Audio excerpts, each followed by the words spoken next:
Jueces capítulo 18 comienza diciendo que en aquellos días no había rey en Israel y por aquel tiempo la tribu de los danitas buscaba para sí una heredad donde habitar, porque hasta entonces ninguna heredad se le había asignado como le corresponde entre las tribus de Israel. Desde el verso 1 hasta el verso 13 entonces vamos a ver a los danitas que van a estar buscando una heredad. Para eso mandan primero a algunos hombres a explorar la tierra para ver qué encuentran, y en el camino se encuentran entonces con este joven levita que en el capítulo anterior se había vuelto sacerdote en la casa de Micaía, y entonces le preguntan qué lo trajo aquí, le piden si puede consultar al Señor por ellos, le cuenta que había sido tomado a sueldo y que ahora era el sacerdote de Micaía.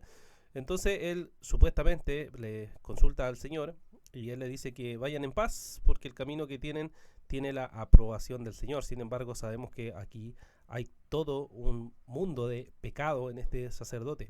Luego los hombres van y ven a la ciudad el lugar de Lais, donde ellos van a ver que hay un pueblo seguro, tranquilo, que van a venir a conquistar. Y entonces luego traen la noticia y dicen, bueno, podemos ir a ese lugar de Lais, podemos tomarnos todas las cosas sin ningún problema y conquistar esa tierra. Entonces los de la familia de los danitas van a ese lugar con 600 hombres, con armas de guerra, suben, se acampan para preparar y conquistar el lugar, pero antes de eso podemos ver que ellos llegan a ese lugar, se encuentran nuevamente con Micaía, y lo que ven es entonces esta imagen tallada de ídolos domésticos que tenían en la casa de Micaía, y entonces ellos lo van a tomar.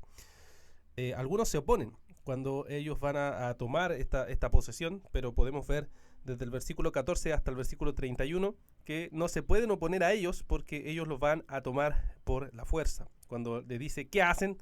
Porque ellos quieren llevarse las cosas, ellos le respondieron calla, pon la mano sobre tu boca, versículo 19, y ven con nosotros y sé padre y sacerdote para nosotros. ¿Te es mejor ser sacerdote para la casa de un hombre o ser sacerdote para una tribu y una familia de Israel? Y eso le pareció bien, muy bien, ¿cierto? A este sacerdote levita.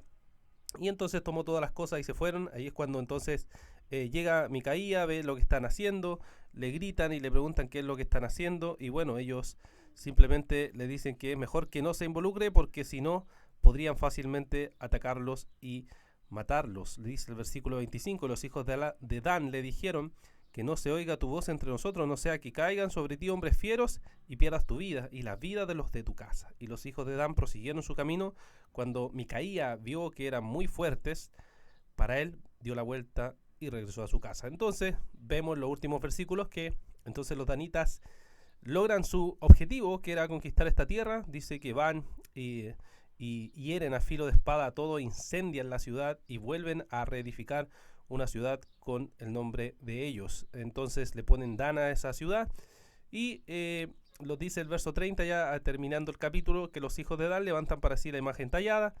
Jonathan, hijo de Gersón, hijo de Manasés, y sus hijos fueron sacerdotes para la tribu de los danitas hasta el día del cautiverio de la tierra. Levantaron pues para sí la imagen tallada que Micaía había hecho todo el tiempo que la casa de Dios estuvo en Silo. Y así termina este capítulo. ¿Qué podemos meditar, hermanos, acerca de este capítulo número 18? Podemos ver que el contexto es cada cual hace lo que bien le parecía, como nos decía el versículo 1.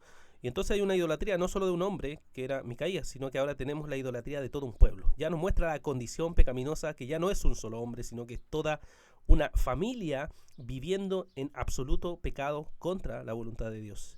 Lamentablemente podemos ver a nuestro alrededor, hoy la iglesia, podemos ver que hay idolatría por muchos lugares. Mucha gente adora a distintas cosas que no son verdaderamente cosas que la palabra de Dios nos manda a adorar.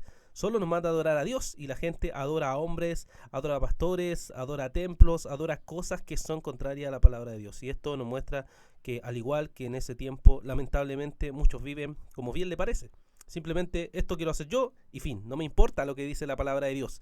Así actúan muchas personas y eso es exactamente pecado. Nosotros debemos ver qué es lo que nos dice la palabra de Dios y vivir conforme a su voluntad. También vemos cómo ellos actúan con asesinato, con robo por fuerza, aunque ciertamente están llevando ídolos, aún así actúan con más pecado. El pecado trae más pecado y eso es lo que podemos ver exactamente en la actitud de estas personas, los danitas. Y eso hace que reflexionemos en nuestra vida, hermanos. ¿Cómo estamos viviendo? ¿Conforme a la palabra de Dios o conforme a lo que a mí me parece? Si es conforme a lo que a mí me parece, obviamente todas estas cosas van a convertirse en algo común. Vamos a practicar pecado tras pecado y nos vamos a unir a la cultura porque así es como se hacen las cosas. Pero en verdad vamos a estar desobedeciendo y viviendo contrario a la palabra de Dios.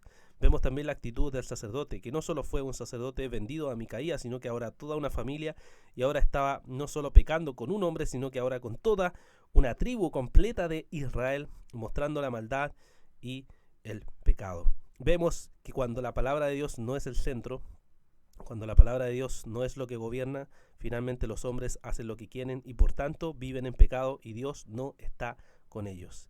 Hermanos, nosotros queremos vivir conforme a la voluntad de Dios. El anhelo debe ser querer vivir conforme a la voluntad de Dios y agradar al Señor que nos llamó a vivir como esclavos de Él.